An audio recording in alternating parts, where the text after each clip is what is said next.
What's good, y'all? It's the Demouchets REACT, and we're back with another video. Who we got today, C? Today we're back with another American reaction. Super excited about this video. If you're new to us and we're new to you, make sure you scroll down, hit that subscribe button, and turn on the post notification bell because we're on the road to 200K. And we cannot get there without you guys, alright? Join the family. Without further ado, let's get into the video. This is a chart of the gender pay gap in developed economies. In the US, women are paid 17% less than men, and in Japan, 22%. On the other end, there's Iceland, where the pay gap is around 10%. It's one of the few countries in the world where women are paid almost as much as men. But that wasn't the case about 50 years ago. In 1975, the gender pay gap in the US was 37%. Japan was 42%, and Iceland was at 40%. So how did it go from here to here? To figure that out, you have to take a look at what happened on this day in 1975.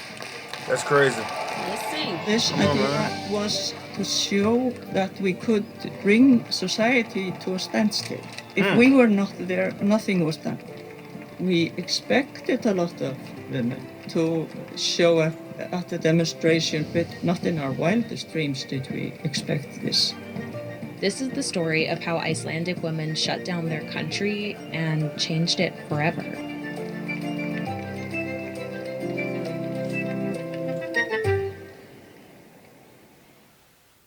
Iceland gained independence from Denmark and became a parliamentary democracy in 1944. Iceland separated from Denmark and regained full self-government. The Conservative Independence Party became the strongest political force in the country and held the position of prime minister for almost 20 years. Under this party's leadership, policies that enforced gender inequity were widespread, especially in the workplace. By the 70s, women made up the majority of poorly paid, undervalued jobs, and were forced out of the labor market to work at home. In response to decades of conservative policies, a new women's group called the Redstockings took radical steps to demand equal rights. Like when they crowned a cow at the Young Miss Iceland pageant to bring attention to unfair beauty standards, and crucified a doll dressed like a housewife to protest women's domestic labor. This is a very active group, a bit anarchistic. This is Elisabeth Gunnarsdottir, a founding member of the Redstockings. And we felt that there were so many aspects of our lives that hadn't been discussed, that had stayed the same for such a long time. Workplace inequity was a big issue Elisabeth and the Redstockings wanted to challenge, and they took to the streets to draw attention to it. In the 1st of May demonstration 1970, we carried a big statue on our shoulders, and we got it from a play that had been put up in Reykjavik that winter about women going on strike. Okay. But to make an impact, they wanted a full-blown strike, and that was going to be complicated, because organizing a strike outside of trade unions and employers' associations was illegal in Iceland. So the Redstockings, who weren't part of either group, couldn't act on their idea. Until 1975, when the United Nations kicked off International Women's Year. I would like to welcome you all to this really historic event.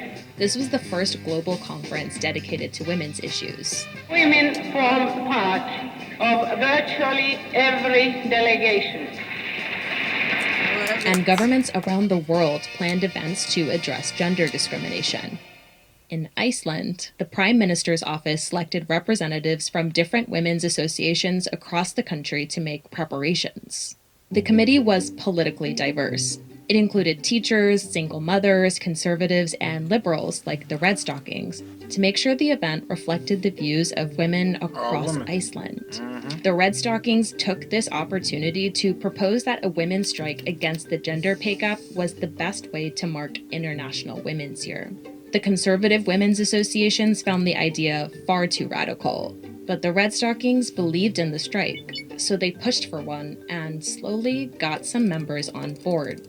But overall, the committee was reluctant until they heard A woman around 70. She was from a center political party, from the old feminists. And she came to the podium and said, "Strike. Is that what you don't like? Why don't you then call it just a day off?"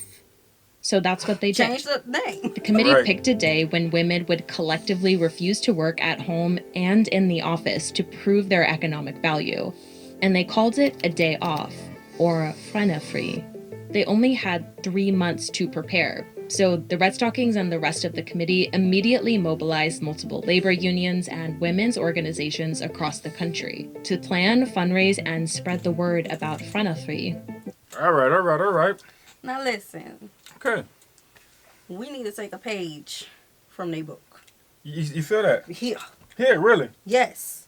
Because I don't really want to bring it up, but come You on. may have we to, have 'cause some I'm things not- going on. I may not be as educated You in know. that area. Okay, You maybe know what about you finna actually about to say. Okay. There's some things that's going on in the United States. Like, come on. I don't want to bring it up. Y'all know what has been in the news.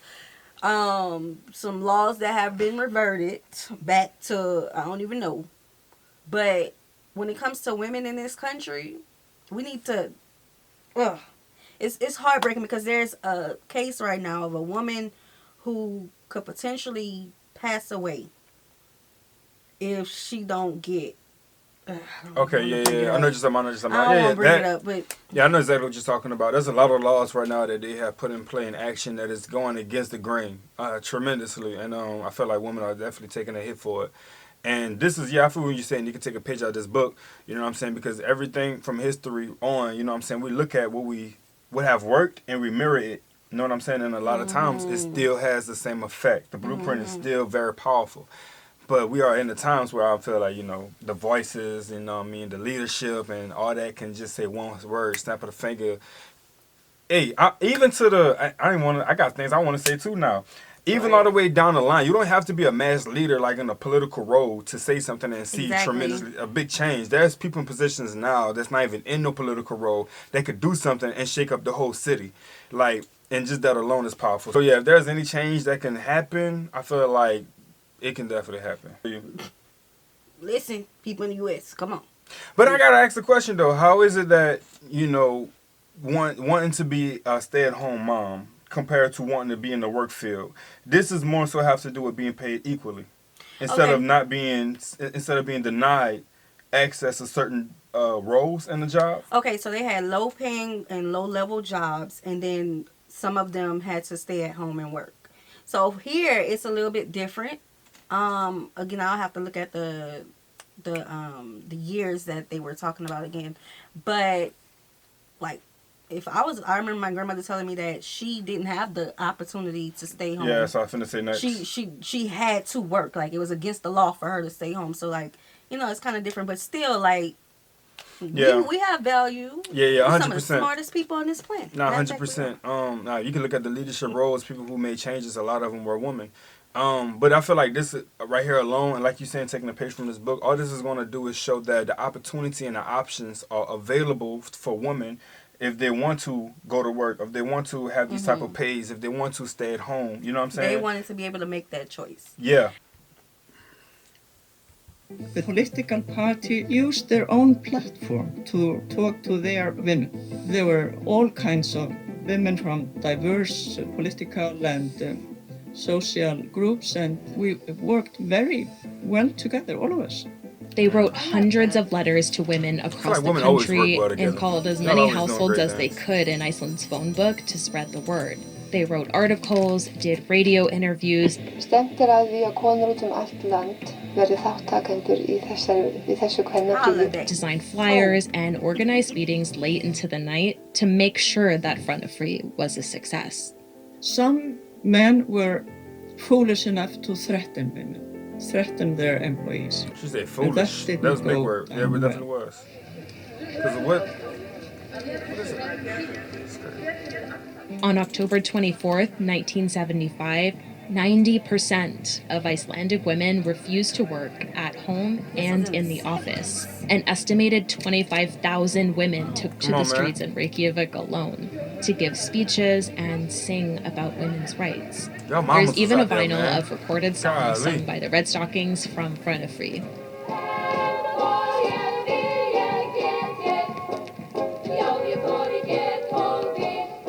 So many women refused to work that day that Iceland shut down.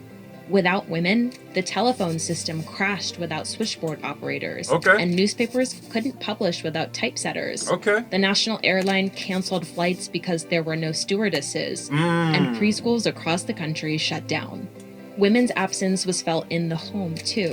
Without domestic labor that Icelandic women carried out, there was no childcare, so men had to stay home or bring their children to work. Shut them down. It was this cooperation across politics and classes and housewives and women working outside the home. It was a celebration. The impact of kvenaffri was felt across the country. After the day off, Iceland passed its first Gender Equality Act Wow. and officially That was banned fast. wage discrimination on the basis of gender. Come on, man. Equal rights of women were added to the Constitution, and women's representation in Parliament rose too. In 1980, Iceland elected its first female leader and the world's first woman president to be elected democratically. Something she insisted wouldn't have been possible without kvenaffri. No country in the world has completely closed its gender pay gap. Iceland still has some work to do too. But the country's quick progress is a sign that closing the gap is possible. Demonstrations like kvenaffri might not work in the same way in other countries, but its success shows us what happens when a country unites, politically and socially, to get closer to equality. I love it. Did that. I love it. Did that. Iceland. Hmm. I didn't know What a that she was movement. the first woman president. What a movement. I didn't know that. Okay. Mm-hmm. All right, but I seriously think that we need to listen, take a page from their book, because I remember being pregnant when that law was reversed, the Supreme case was reversed about women's rights here. And I remember just being so scared. You remember that? I woke up one morning, read the headline that it had got reversed, and I'm like, babe, oh my God, look. Yeah, I remember that. And we was pregnant with our baby girl. We was happy. Of course, I was sick. But just knowing that women didn't have that option if they needed to have that option. I don't play about rights, baby. But you see, the thing about laws and having an impact on the law is that, as you can see in this video, that's power in numbers. But it has to be felt. You can't just be present. Yeah, it's gotta be It felt. has to be felt. And that's what the women did in this video. They knew where their roles were in this country. And they took it back until they got more of what it was, demanding. And I think that's all it Only is. for a day. One day. I mean, if you could do that in a day, imagine. One day. Imagine. It got to be felt, man. It gotta be felt. It can't be meaningless. Like, you can't just get together and say, oh, we gonna stop doing this, and then nothing changes out of that. You know? So, that's this video. Hope you guys enjoyed it with us. Be sure to subscribe. We'll see you soon. Peace.